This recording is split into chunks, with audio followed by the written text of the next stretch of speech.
আজকে এমন একটা আমলের কথা আপনাদেরকে বলে দিব, এমন একটা দোয়ার কথা আপনাদেরকে আমি বলে দিব। এই আমলটা যদি আমরা করতে পারি, আল্লাহ পাক রব্বুল আলামিন ওই কঠিন কবরের আযাব থেকে আল্লাহ পাক রব্বুল আলামিন আমাদেরকে হেফাজত করবেন। চিন্তা করে দেখো না কবরে কি যাইবা না, চিন্তা করে দেখো না কবরে কি যাইবা না। ওই কবরে আল্লাহ সারা বন্ধু কেহ থাকবে না,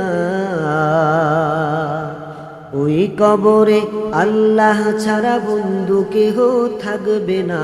চিন্তা করে দেখো না কবরে কি যাইবা না, চিন্তা করে দেখো না কবরে কি যাইবা না।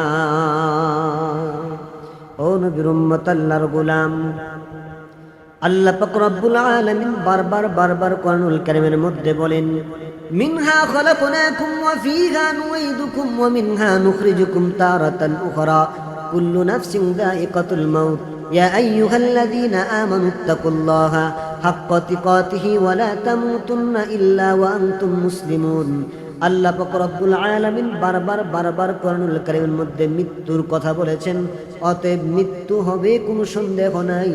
এইবার আমরা যখন কবরের মধ্যে যাব, নবী করিম সাল্লাল্লাহু আলাইহি ওয়াসাল্লাম বলেন, আল কবরু রাওদাতুম মিন রিয়াদিল জান্নাহ ওয়া হুফরাতুম মিন হুফারিন নার। ওই কবর কারো জন্য জান্নাতের বাগান হবে, আর না ওই কারো জন্য জাহান্নামের গর্ত হবে। ওই কবরে দুইটা হালতের ছাড়া, এই দুইটা হালতের বাহিরে কবরে ভিন্ন কোনো হালত নাই। ও বাবা, আমাদের আমলের যে অবস্থা, আমাদের নামাজের যে অবস্থা, আমাদের রোজার যে অবস্থা, আমার মনে হয় না ওই কবরের কঠিন আযাব থেকে আমরা বাঁচতে পারবো। আমাদের আমলের যে হালত, 5 ওয়াক্ত নামাজ আমরা সঠিকভাবে পড়ছি না, রমজানের রোজা সেটাও আমরা সঠিকভাবে রাখছি না, যাকাত দেওয়ার কথা সেটাও আমরা পরিপূর্ণভাবে করছি না, আল্লাহ তাআলার গোলামি যেভাবে করার কথা সেইভাবে আমরা কেউ করতে পারছি না। হিসাব মিলালে আমরা জাহান্নামের লাকড়ি, জাহান্নামের আসামি ছাড়া আর কিছুই না। তো ভাইরা আমার, আজকে এমন একটা আমলের কথা আপনাদেরকে বলে দিব, এমন একটা দোয়ার কথা আপনাদেরকে আমি বলে দিব। এই আমলটা যদি আমরা করতে পারি, আল্লাহ পাক রব্বুল আলামিন ওই কঠিন কবরের আযাব থেকে আল্লাহ পাক রব্বুল আলামিন আমাদেরকে হেফাজত করবেন।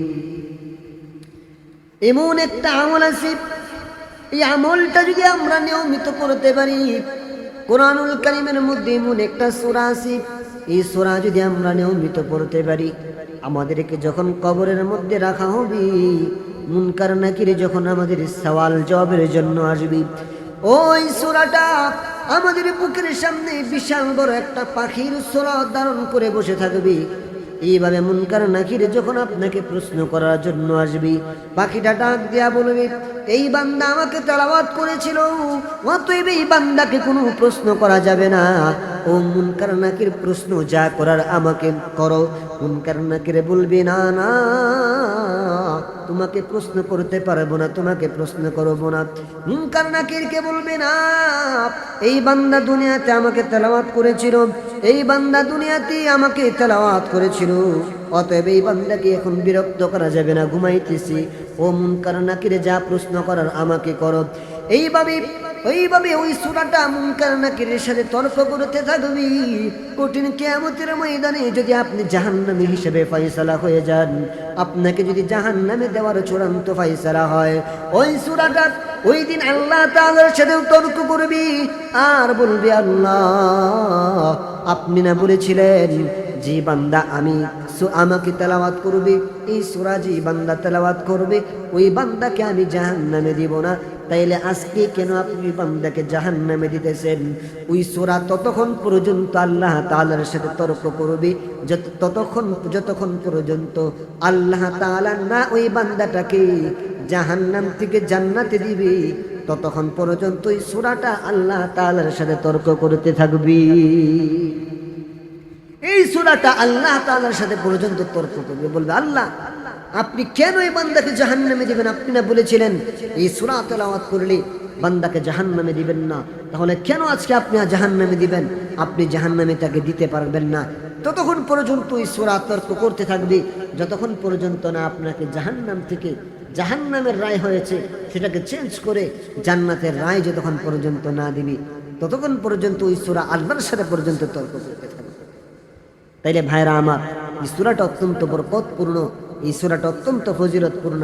আমরা নিয়মিত যদি এই সূরার তেলাওয়াত করতে পারি, তাইলে আমরা এই সূরার তেলাওয়াতের বদলতে আল্লাহ তাআলা আমাদেরকে কবরের আযাব থেকে, কঠিন জাহান্নামের ভয়াবহ শাস্তি থেকে আল্লাহ তাআলা হেফাজত করবেন। তো সূরাটা কি? সূরাটি হচ্ছে 29 নম্বর পারার প্রথম সূরা, যে সূরাটির নাম হচ্ছে সূরাতুল মুলক।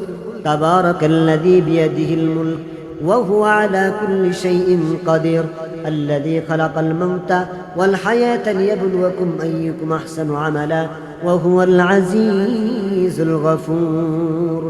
এই সূরাটি যেই বান্দা প্রতিদিন নেশার নামাজের পর তেলাওয়াত করবে, ওই বান্দাকে এই সূরা কাল কিয়ামতের ময়দানে আল্লাহ তাআলার সাথে তর্ক করতে থাকবে, যতক্ষণ পর্যন্ত ওই সূরার তেলাওয়াতকারীকে জান্নাতের মধ্যে না ঢুকাবে।